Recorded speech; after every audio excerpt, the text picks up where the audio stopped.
प्यारे बच्चों, दिनांक 7/7/2020 कक्षा 9 का विषय गणित प्रकरण 2 चर वाले रैखिक समीकरण। एक्सरसाइज 4.3 में आप लोगों ने कल प्रश्न संख्या 1, 2 और 3 के प्रश्न हल किए।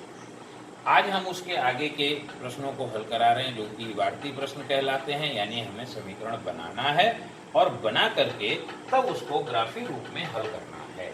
तो देखेंगे हमें प्रश्न नंबर 4 में जो आपके पास एक्सरसाइज भेजी जाएगी, अभी फोटो भेजेंगे उसकी इमेज, तो उसमें दिया हुआ है कि एक टैक्सी का किराया प्रथम किलोमीटर के लिए 8 रुपया है, उसके बाद प्रति किलोमीटर 5 रुपया बढ़ जाता है। कहने का मतलब अगर आप टैक्सी पर बैठेंगे, चाहे 100 मीटर जाए चाहे 1 किलोमीटर जाए, आपको 8 रुपया देना ही पड़ेगा।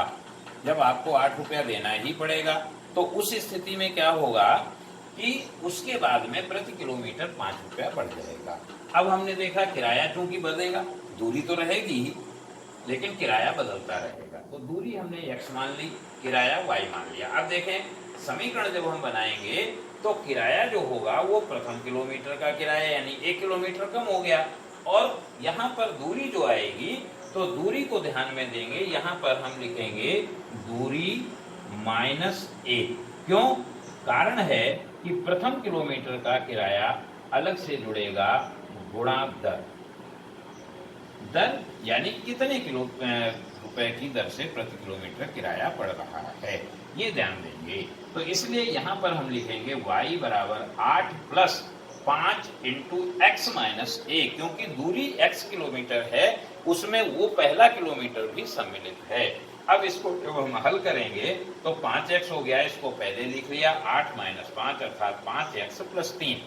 अब इसमें ये हमारा समीकरण बन गया। जब हम समीकरण को हल करेंगे तो एक बात का विशेष ध्यान रखेंगे, क्योंकि हम जब तक टैक्सी पर नहीं बैठते हैं तब तक हमें कोई किराया देना नहीं होगा, अर्थात हम कोई दूरी नहीं चले। लेकिन यहाँ पर अगर हम x बराबर 0 रखते हैं तो y बराबर 3 आ जाता है, अर्थात x का मान हम 0 नहीं रख सकते। अब यहाँ पर अगर इस समीकरण में हम रखेंगे तो हमें 8 रुपया मिलेगा, यानी कि x 0 किसी भी स्थिति में नहीं हो सकता। अगर 1 - 1 रख देंगे, 1 किलोमीटर पर भी करेंगे तो 1 किलोमीटर जब हम चलेंगे तो 8 रुपया किराया मेरे पास आ जाएगा। स्वाभाविक है, हम चले हैं, तो इसलिए हम यहाँ पर x के मान 1 से प्रारंभ करेंगे। दूसरी बात ध्यान रखना है, कभी भी दूरी, रुपया पैसा, मनुष्य की आयु, इस तरह की विद्यार्थियों की संख्या, खेत की लंबाई चौड़ाई, ये कभी माइनस में नहीं होंगे। इसलिए हमें यहाँ माइनस के मान नहीं रखने हैं, और नहीं रखेंगे तो 1 रखेंगे तो 1 गुणा 5 प्लस 3 यानी 8 आएगा। 2 रखेंगे तो 5 गुणा 2 प्लस 3 यानी 13 आएगा। 3 गुणा 5 प्लस 3 यानी 18 आ जाएगा। इस तरह से हमने 3 मान निकाल लिए।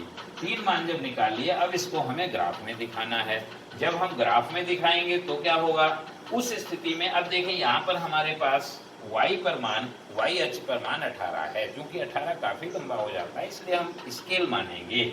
यहाँ पर हमने स्केल ले लिया y अक्ष पर 2 सेंटीमीटर बराबर 6 किलोमीटर, अर्थात 1 सेंटीमीटर बराबर 3 किलोमीटर, अर्थात पैमाना हम 1-1 सेंटीमीटर पर दूरी पर लगाएंगे तो 3, 3, 6, 9, 12, 15, 18।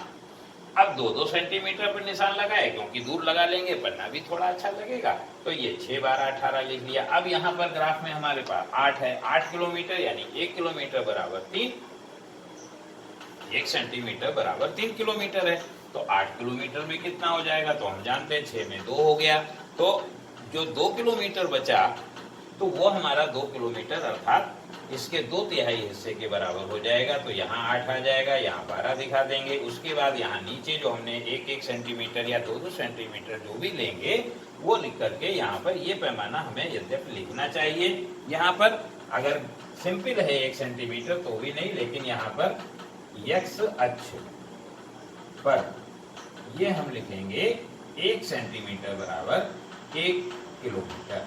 इस प्रकार से हम ये मान रखेंगे और तब ये हमको एक ग्राफ सीधी रेखा में प्राप्त होगा। इस प्रकार से किराए का आलेखन हो जाएगा।